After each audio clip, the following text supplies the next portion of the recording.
Hi, this is Margaret Meloni, and welcome to the Death Dhamma Podcast. Open and honest discussions with wise and skillful teachers about their experiences with life, death, and Buddhism.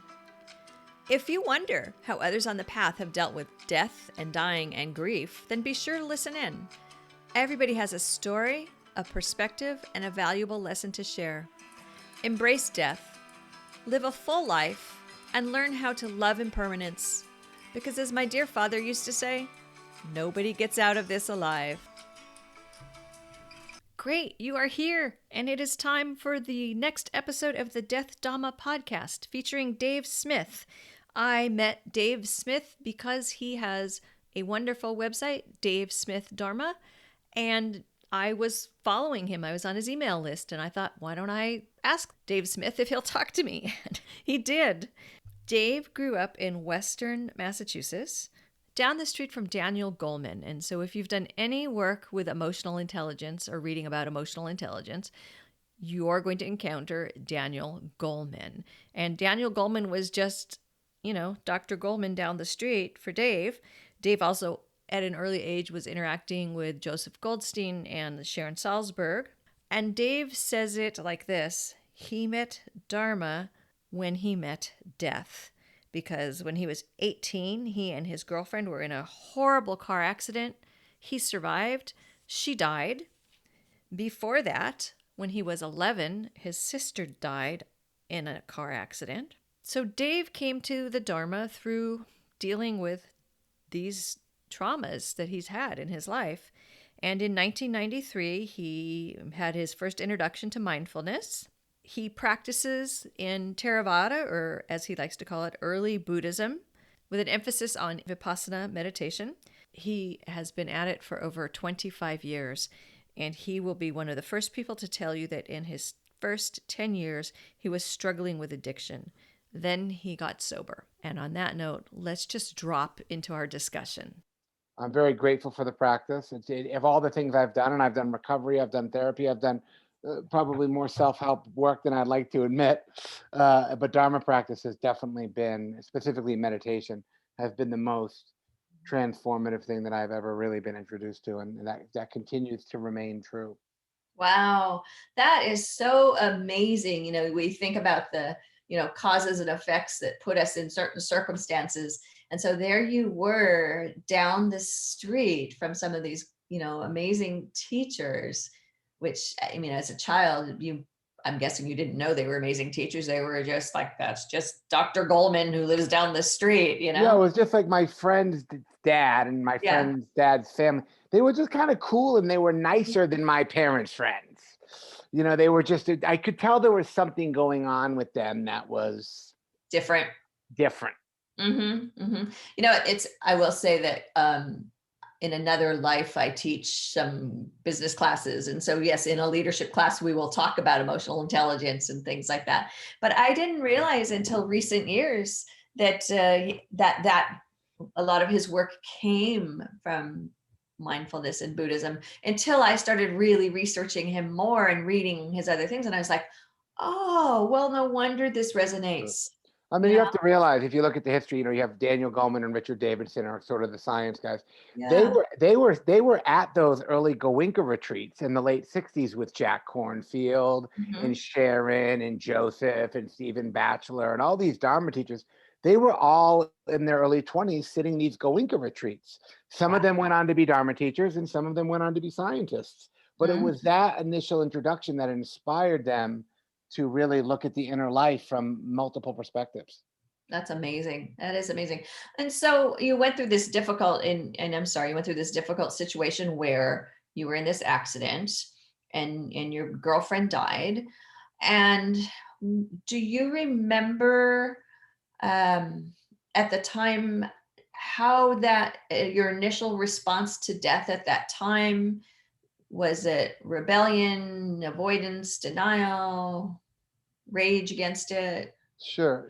I do have to backpedal a little bit, though, because before that there was other events. So if we go back to when I was 11, the initial event would be when I was 11 years old. My sister, who was 15, was in a car on the way to school, and she was a passenger in the car, tried to pass the school bus. So my sister was tragically killed in a Oh. car accident when I was 11.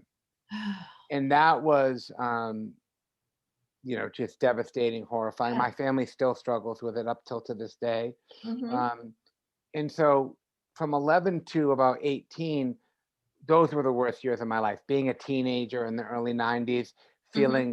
feeling like I was treated weird, feeling like, why is everybody pretending like everything's okay? Clearly everything's not okay. Ah. And I think I had this stunted, I started doing drugs then, and I Okay. just was really, really, really suffering. Mm-hmm. And then right after that, I met my friend Hanuman, and I started to kind of become a Grateful Dead hippie. And then I Okay. started to think kind of positively about life for the first time in 6 years. And then bam, my girlfriend gets killed in a car accident, which really actually put me to the dark side. Okay. I was just like, the universe, there's no God. The Mm-hmm. universe is an unfair place. The universe obviously has some sort of the universe is clearly against me. Yeah, against you personally. So I had this kind of destructive existential philosophy view of like, I'm just, pardon my language, fuck everything. Mm-hmm. I'm just going to do whatever I want to do. And Okay. that's what I did. So I became very entitled, Okay. very self-centered, if it's all a big nothing, then I'm just going to have fun, and I'm just going to party and do drugs and play music, and I'm going to do whatever I want. And if people don't like it, that's their problem. So And kind of YOLO before it was YOLO, right? You only live once, like just do whatever the hell kind of thing. And so it sounds like you kind of embraced that. I'm going to just do, and in that, I'm just going to do whatever I want.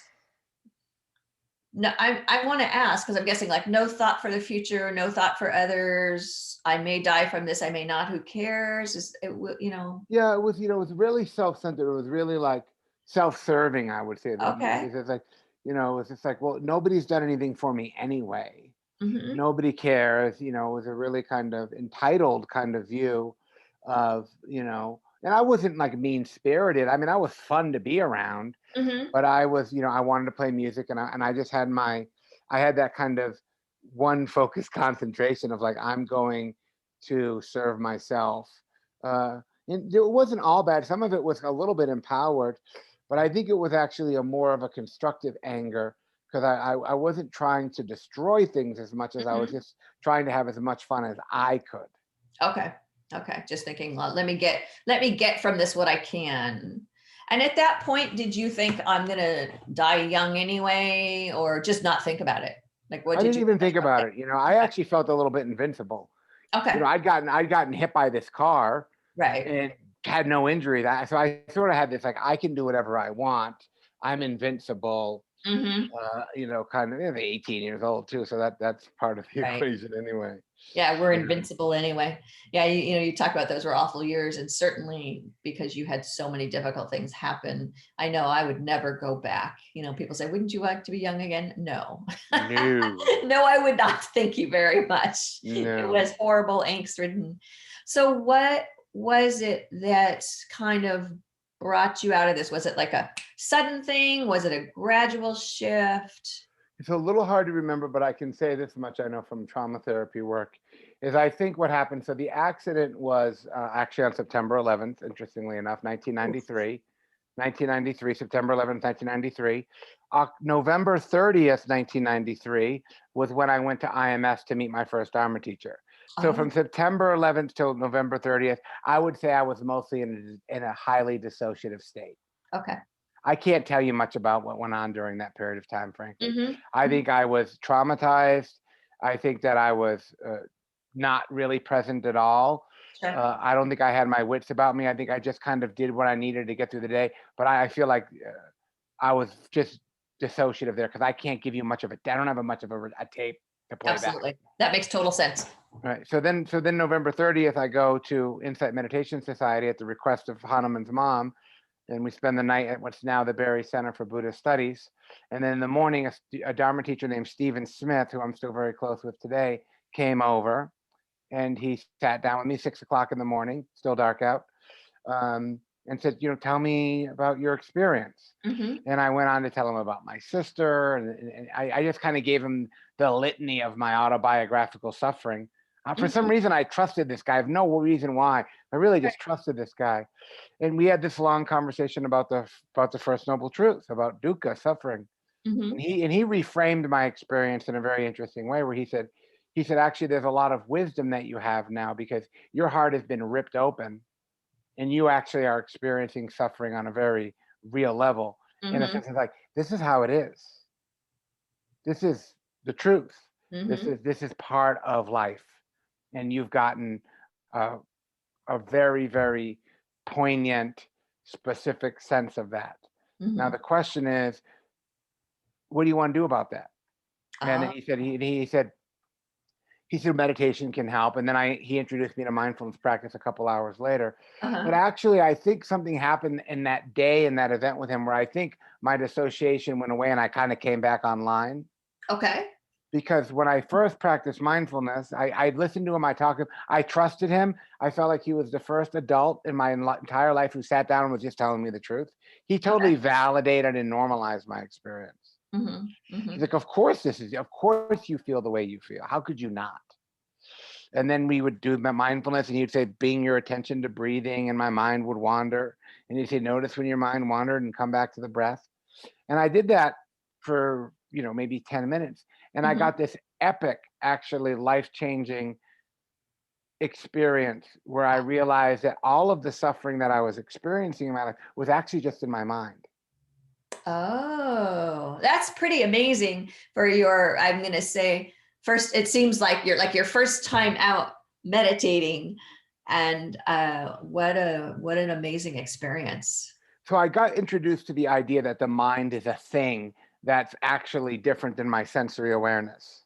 Okay. So he would say, I would get caught up in the stories and the betrayal and the resentments and the why me's and all that. But if I paid attention to my breathing, that actually went away, and I'd be in sensations of the in and out breath, and I'd feel temperature and I'd feel my body, which wasn't ecstasy by any stretch, but I recognized in a very experiential Dharma way that there was relief to be had in the present moment if I just hearkened my attention in a different way.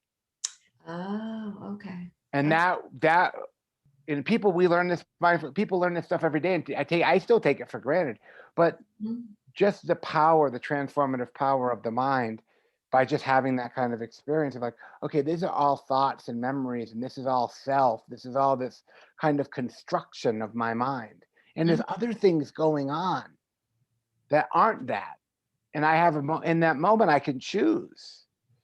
And that I don't think I've ever gotten a Dharma transmission that has ever come as close to the power of that particular one.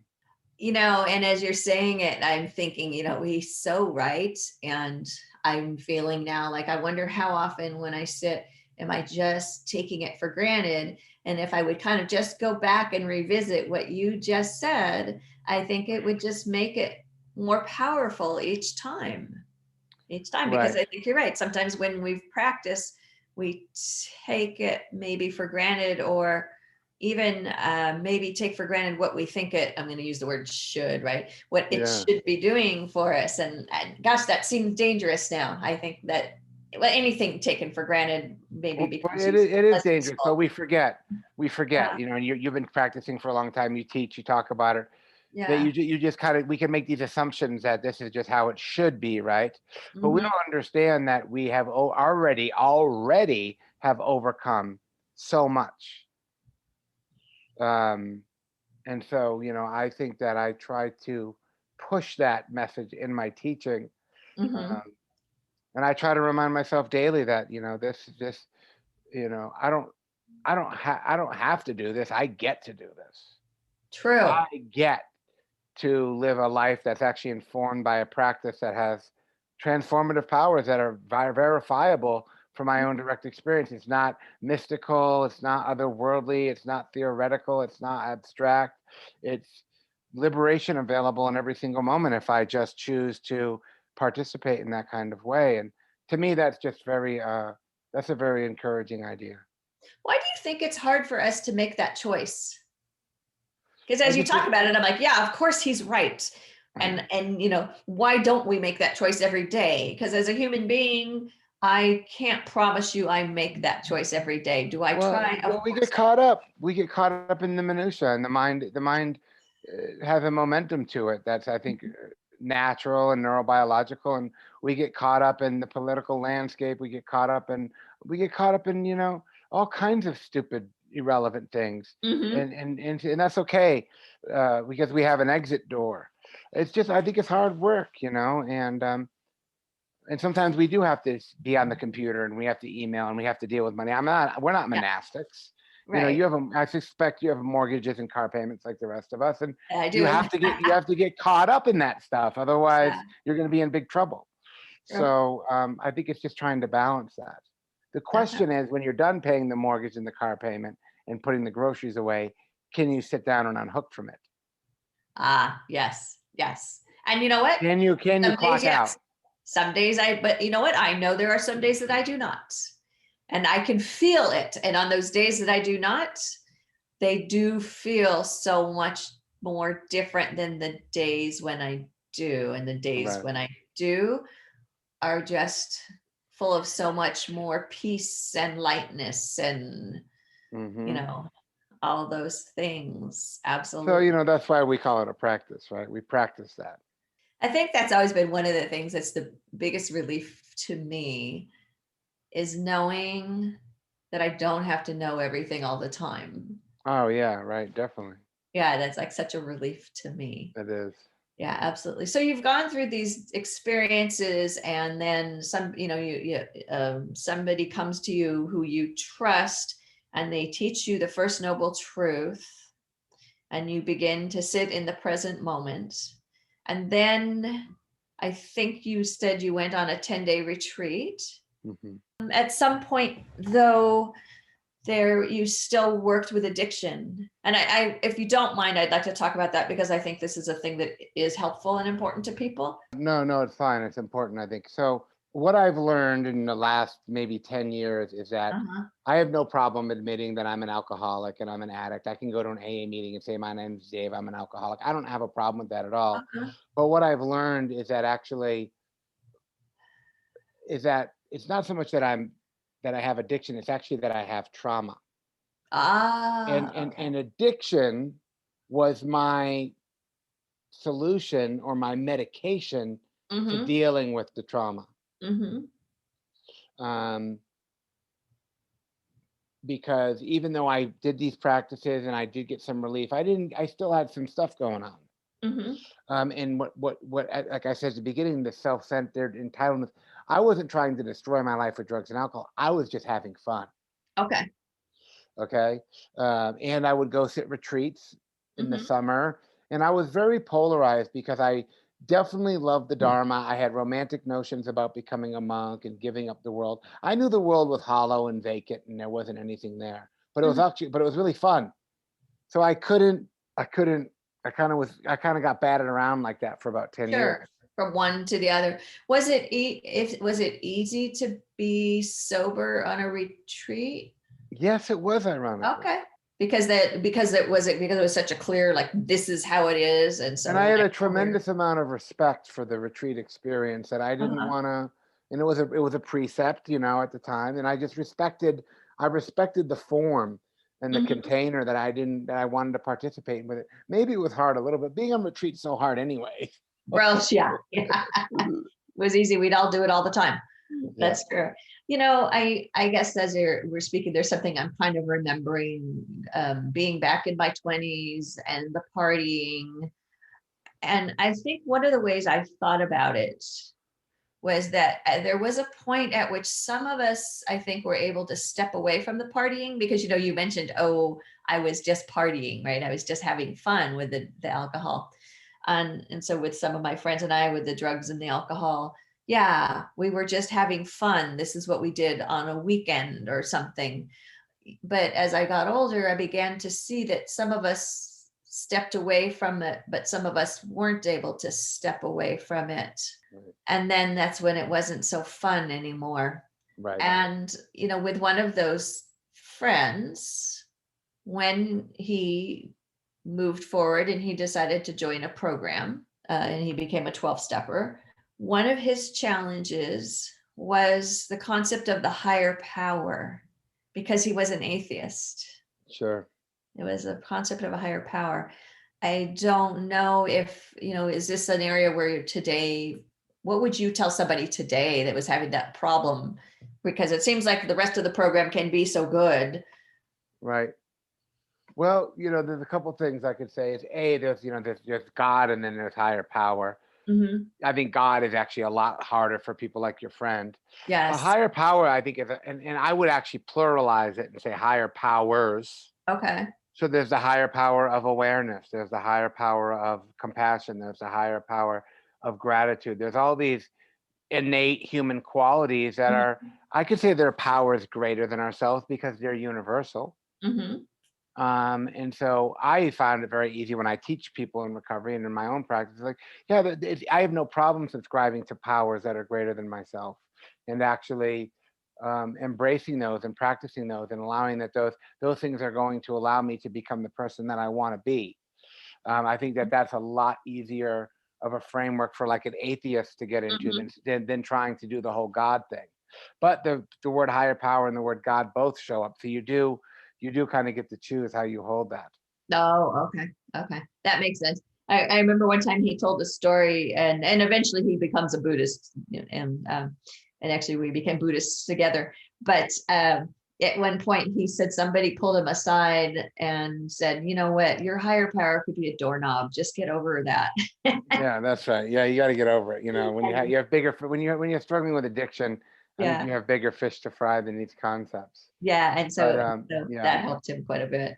Mm-hmm. But also for me, that was hard about it was I was a musician. I was playing in ska, punk, and reggae bands in Boston. Mm-hmm. Not only was it something I did in my 20s, but it was very much a part of that lifestyle. It was like, I didn't have a job and I sold drugs and I did drugs. My lifestyle, my whole life was built around this identity of sort of rock star, anti-establishment. So it was really, really part of my existential way of being, that it wasn't something I did like on the weekend after work. I didn't work. I didn't have a job till I was in almost my 30s. Okay. So that was my job, sort of was my thing, and I did whatever I had to do to make it work. And I lived in crappy apartments with plenty of people, and we just lived that kind of punk rock alternative lifestyle that afforded us the luxury of not having to work. When people come to you who are going through grief and facing death, what would you tell them? How would you help them? Well, it's hard because death is such an interesting thing because it's kind of one of the most obvious things. It's not rocket science. It's not difficult concept to grasp. Even kids at some point, everybody knows everybody dies. We all know we're going to die. I think there's a lot of denial around that. It's obvious and actually natural and one of the most normal things. But when confronted with it, it's one of the most painful things. So it's kind of got that both end of like, it's really, we know it, but we don't. We know that we're going to die. We know that death is real, but we don't know how to deal with it. So it's a know that versus a know how.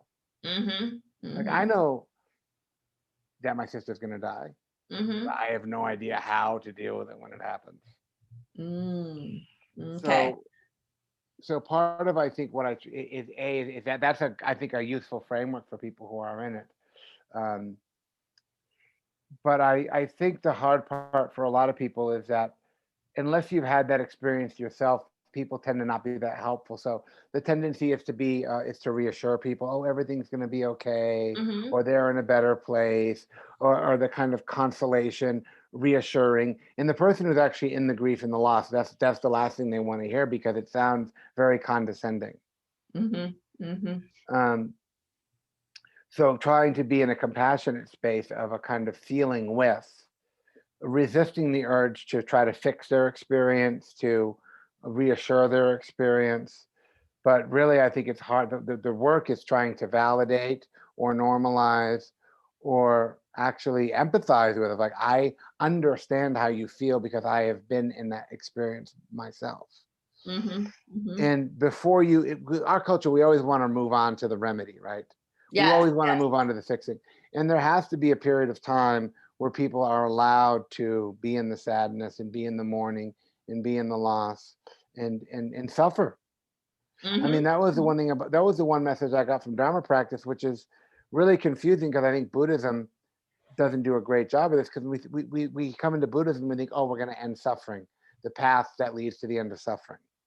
And people get fixated on the end of suffering. I don't believe in the end of dukkha myself. I think it's our job is to embrace it. So what the message that I got from Dharma and that I continue to get from it is I'm actually allowed to suffer. Oh, okay. Okay. It's permission. I feel like that Dharma teacher gave me a permission slip. You're allowed to suffer whenever you want, however you want, for as long as you want, for as long as you need to. Because our culture doesn't like it. Somebody, in a group therapy setting, or somebody cries, we hand them a box of tissues, which feels like a polite thing, but it's actually very condescending of like, kind of get your shit together. Like, I don't want to see your sadness. Clean it up. You know what? Thank you so much. You are so right. And I had a conversation yesterday with someone who is, has also been a widow. And we were talking about things like that, and how at some point we realized that our job with other people was to say, I'm fine, even though we weren't fine. And what she was sharing was, one of the things that's the most helpful is if you have somebody who can do some of the things that you just mentioned, which are to just, she didn't say it this way, I'm going to say it this way, just shut up and be there with me, and don't, yes, like you said, don't try to fix it. And I know when it was my turn, I realized that there were times when I had said these, and I feel so horrible. I had said these horrible. Well, it's the cultural norm. I thought were reassuring. Yeah, it's the cultural norm. It's what you were taught to do. Yeah, it'll be okay. I mean, when I was younger and I wasn't sure about my belief system, I would utter the he's in a better place thing, because that's like the meanest thing to say to somebody who just lost somebody. But that doesn't help them, because most of us weren't worried. Like when my husband died, I wasn't worried if he was in a better place. Like I knew he was okay. I wasn't okay.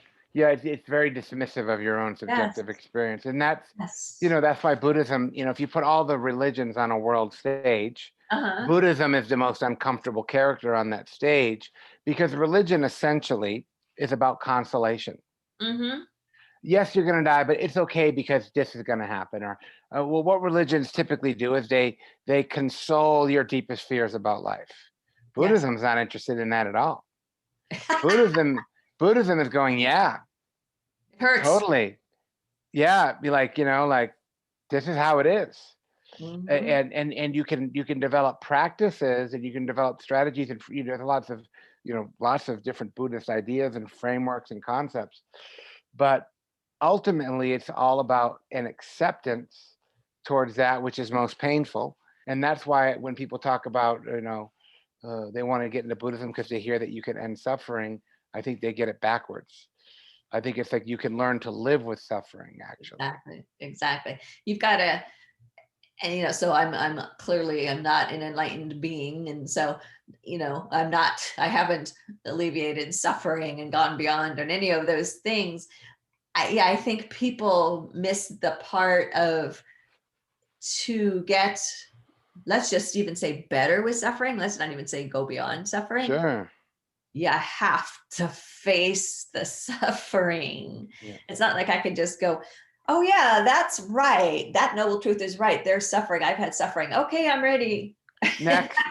I'm ready. Next. What's the next one? Is there like a powder and I can make a smoothie out of it? And then every morning I can drink my I'm getting over suffering smoothie. Yeah, see, that's the difference between the two. Is there's that dogma, right? Yeah. Buddhism doesn't really have a dogma. It has a pragmatic. So it's not a no. Again, to me, Dharma is not a know that. I know. Do you know that people die? Yes, I know that. Yes. Do I? Yeah.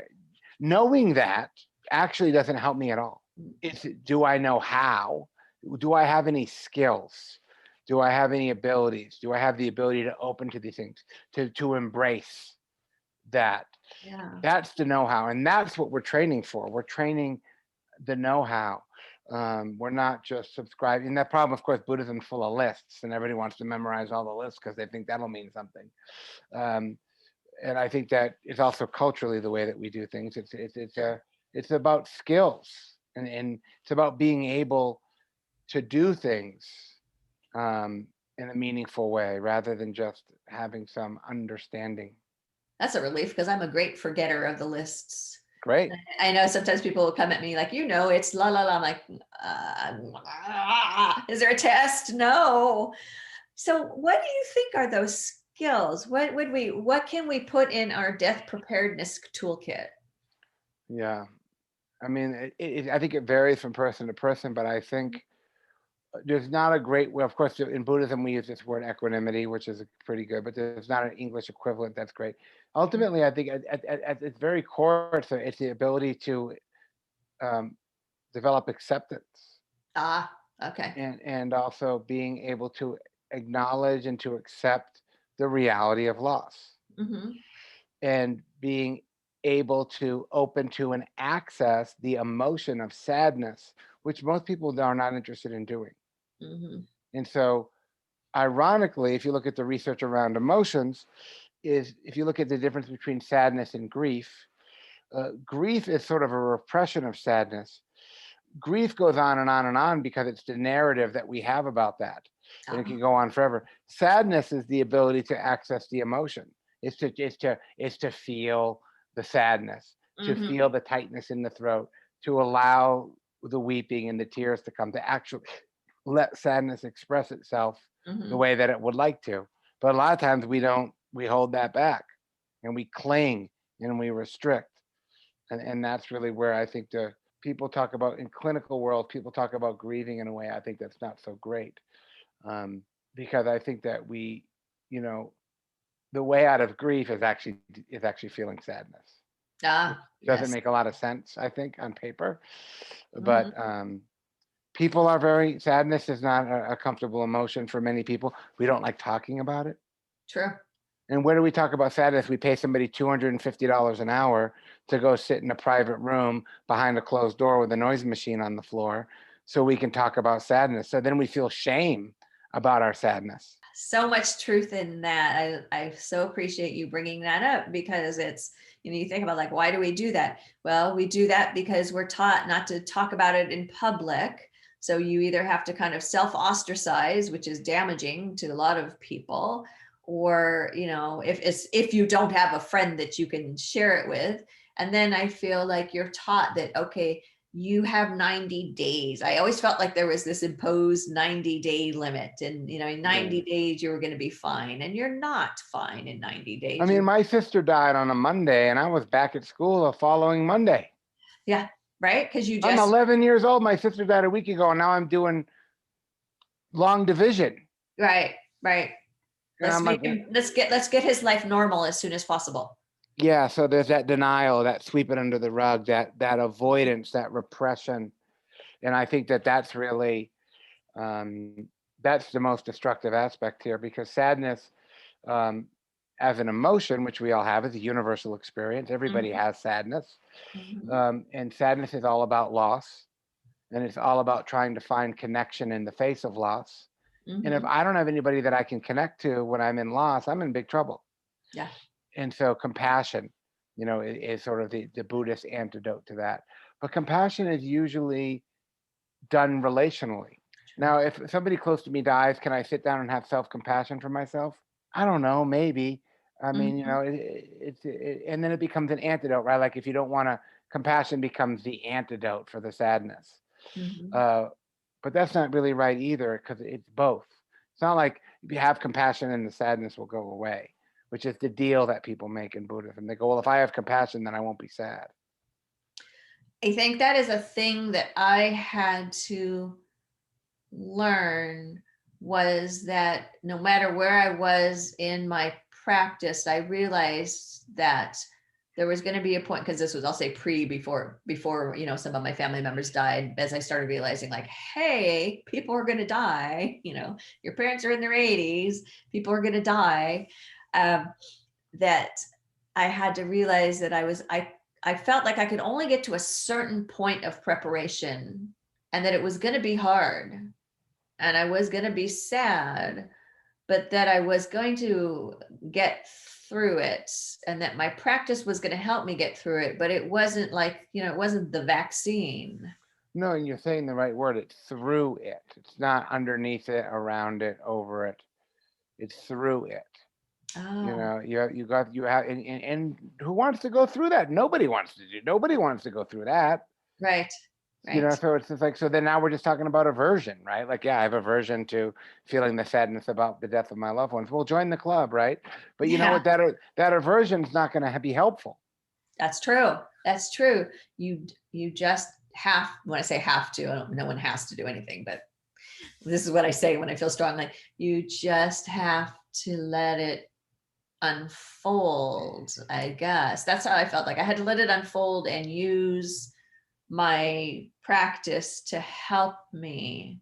But I know there was a time for a minute, and thank goodness I spoke early on to one of my local, meditation teachers, because there was a time early on when I had this, am I a bad Buddhist?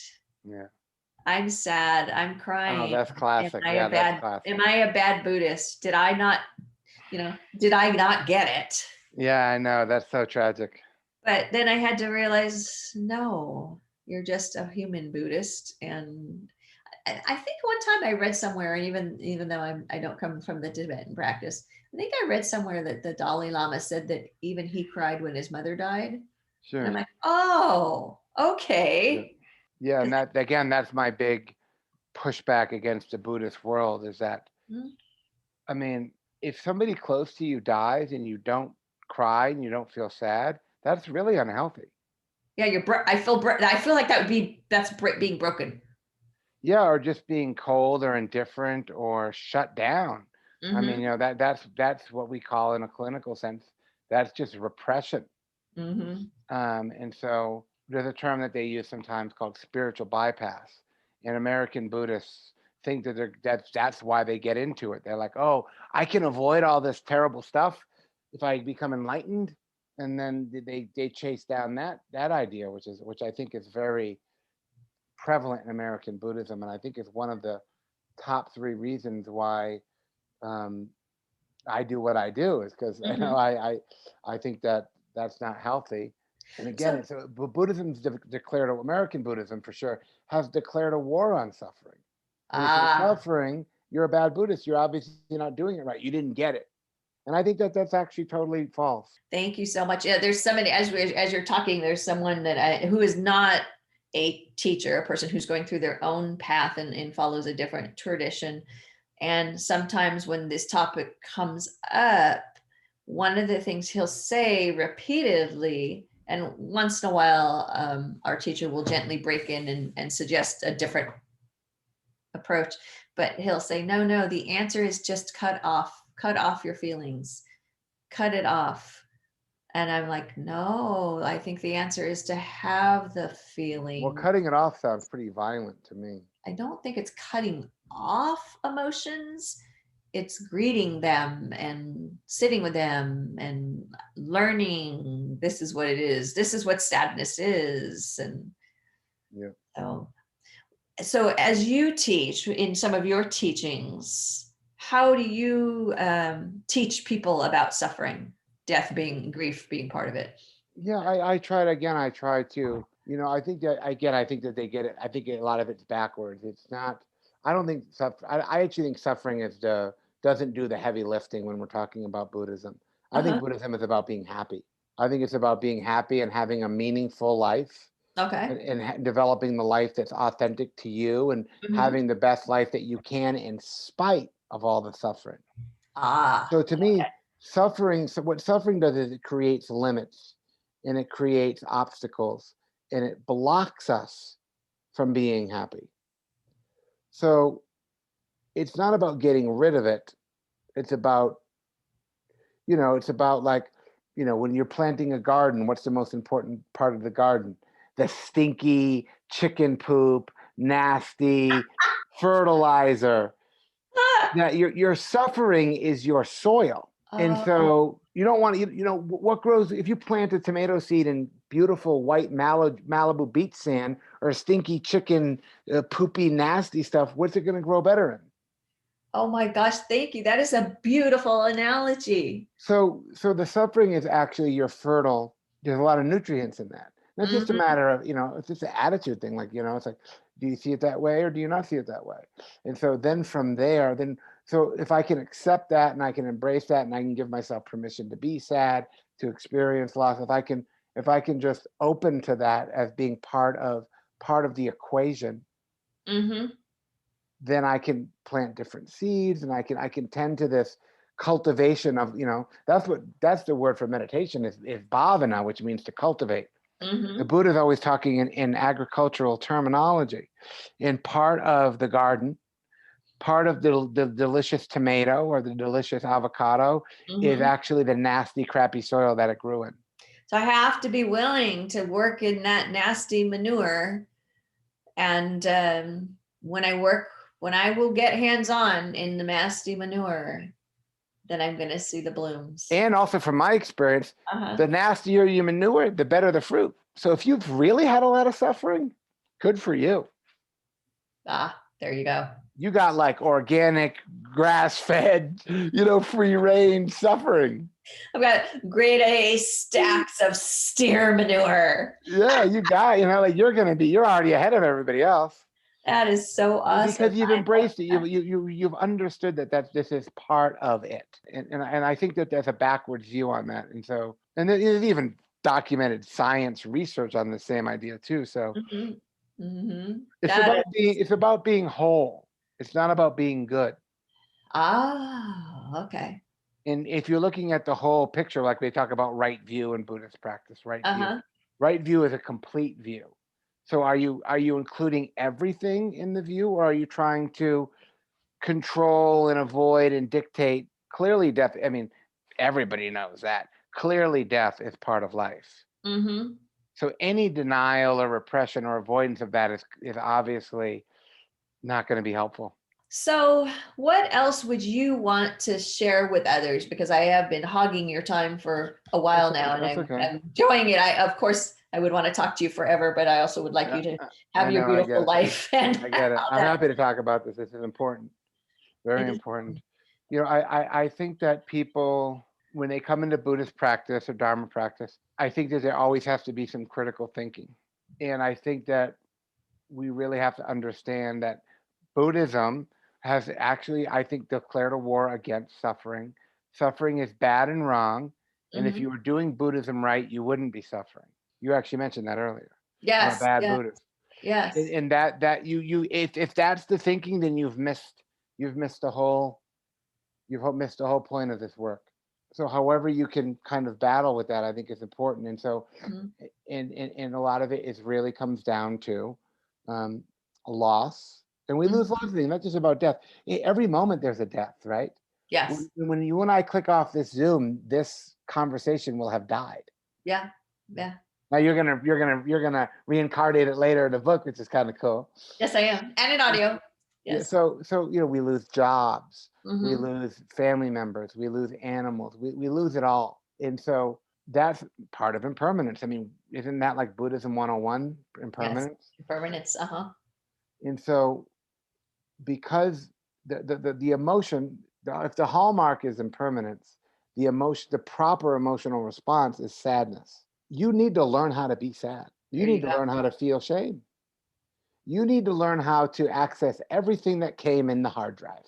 And that's why Dharma practice and mindfulness is so good. It's the vehicle that you can explore all the tricky, bizarre, scary, beautiful territories of the human experience. It's about being whole, not about being good or pleasant, or it's the whole gamut. And so if you have some awareness skills and some compassion skills and some kindness skills, if you've developed some of these Buddhist skills, you can take them with you into these very difficult territories, and you can look around, you can be with those experiences. And it might take your whole life, and you might actually never be able to do all of it. Right. And I think that is okay, obviously, but when I say I think that's okay too, what I mean is I think that is also a beautiful thing, to have something that we can do all our lives, but not be obsessed with when am I finished? When am I crossing the finish line? There's It's no nice to yellow not have ribbon. to be obsessed about that. There's definitely no yellow ribbon. Absolutely. So is there something, this is a weird question I always ask. Is there something I should have asked you that I didn't ask you? The one thing that I would like to add that I don't think you would have asked me, that maybe you'll ask future people after I mention it, is trying to understand the relationship between sadness and joy. The one thing about the Dharma system that I think is true is I think there's lots of things in life we could say are totally unfair, but the Dharma system seems to be fair. And so this is why it's about happiness, I think. My ability to accept and to embrace the sadness and the tragedy of my life is equally correlated to my ability to express and to embody and to access the joy and the happiness in my life. Oh, You okay. can't selectively numb. Okay. So if you can only experience sadness at a 2, then you can only experience joy at a 2. But if you can experience sadness at a 9, you can experience joy at a 9. They're not really that different, actually. And that's the equanimity, the understanding that it's both and. Life, that's the Buddhist perspective. Life is both tragic and beautiful. And sometimes you're in the tragedy of life, and sometimes you're in the beauty of life. And even when there's something tragic happening, there's something beautiful happening. And that's the Gestalt of Dharma. Like, you look at the Gestalt picture, and is it 2 candles or 2 heads? Well, it depends how you look at it. You've seen these Gestalt images, right? Where you look at it, you're like, no, Yes. it's 2 candles. And you do that little funny thing with your eyes, and then it's 2 heads. Yes. And then, well, what is it? Well, it depends. That is so helpful. What you have just done is, I believe, for me, thank you so much, is to really help put some more meat behind that concept of to accept death is to really live. But by showing that, if you to feel things at the same level, no matter which part you think it is, I would say we tend to think joyfulness is better than sadness, but those are conventional human phrases.